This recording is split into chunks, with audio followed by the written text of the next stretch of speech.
So I know that the marketing materials for this conference have already gone out in some of your booklets. It says that this is a session presented by a man called Philip Nguyen.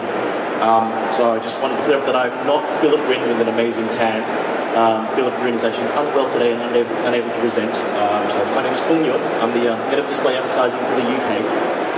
And I'm going to talk to you about how brands and advertisers can navigate the online high street.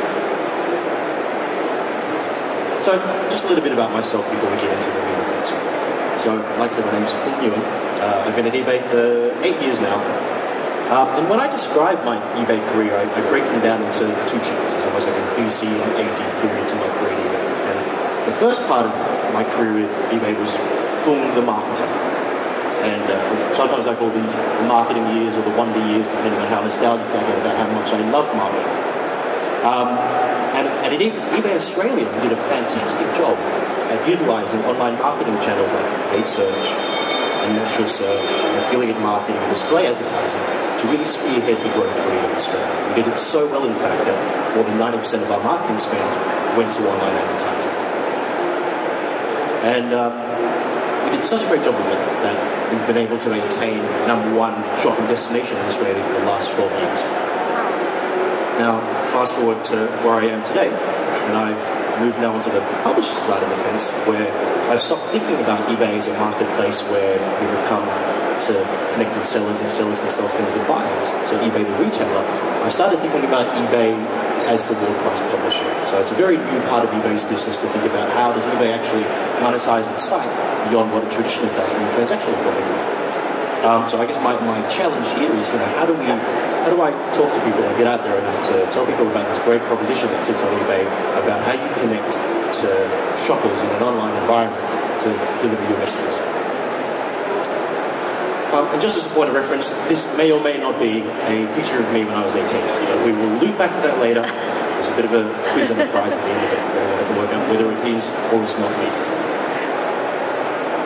Now, I'm sure a lot of you know who eBay is, but I just thought I'd go through a very quick timeline to show how far we've gone since the early days of 1995, where the first ever item was sold on eBay.com.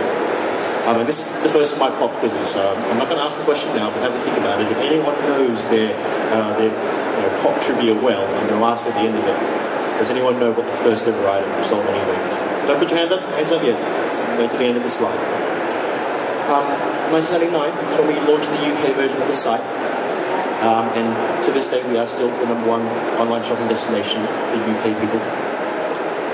In 2000 we did something fairly monumental in our books. We launched a new format called Buy It Now, which may seem trivial to a lot of you, but it was the first time that we actually allowed our users to buy items at a fixed price instantly. Right? So, going, well, I wouldn't say against the auction model, but finding something complementary to the auction model. And that's been around ever since. In 2003, we reached 95 million members globally. I'm sure we've got a lot more now, but the PR team weren't able to give me a newer number. And now we're towards the part of the world that I work in. So it's 2007 when we first started selling display advertising on eBay, and 2007 was the first year we actually had a campaign live. So a very big shift for eBay's thinking. In 2008, we decided to appoint a great little company called Add-to-One to be our partner in display advertising sales, and we've been with Add-to-One ever since. And I think there were a few of the Add-to-One guys roaming around the conference, so I'll pop over to stand 200, I believe it is. I want to speak to some of the Add-to-One guys. And where are we at today? So we are still the UK's #1 shopping destination. We have 17.7 million unique visitors every month. We do 4 billion page impressions every month. And this is, I think, a good one to bring over to dinner parties, depending on whether you hang around the same circles as I do or not. 60% of the items sold on eBay today are actually new items. And every time I tell that at a dinner party, people gasp. So eBay's changed a lot from the first days of 1995 to what it is today. So I'm going to loop back to that first question that I brought up now. So put your hand up if you do know what the first item sold on eBay is. Can we get some of the approving mics? Down the back. Do you know what it was? Is it a laser pointer? It was indeed a laser pointer, my friend. Congratulations, and I won't actually give it to you now. Come up to me after the presentation and I'll give you a $25 PayPal voucher. And just as an extra piece of trivia, due to prior to contrary belief, a lot of people believe that a pest dispenser was the first thing sold on eBay, but it was actually a broken laser pointer, and the pest dispenser was a bit of a marketing front to make it feel a bit more collectible. Now, I'm going to start my presentation quite existentially. I'm going to ask the question, as marketers, what are we here to do? What do we exist to do as marketers? I'm actually curious, so put your hands up if you are a marketer in the crowd. Okay, so about a third of the audience. So, it's a pretty dense question. It's a bit about who you ask it to or how you want to respond to it. But, I think it's simply, as marketers, we exist to communicate to consumers at the moments that we feel as though we can best influence their decisions, right? Trying to find that right context to have a conversation, trying to find that right audience that's got the right point of view or the right frame of mind for us to be able to feed into what we're trying to sell them. Now, we see that everywhere. We see it day in, day out. So when we're at the supermarket and we're walking in to buy our groceries for the week, we're bombarded with messages telling us that we should buy organic, semi-skim soy milk rather than the regular stuff that our mums brought us up on, because the marketers know that we're there in the shopping context.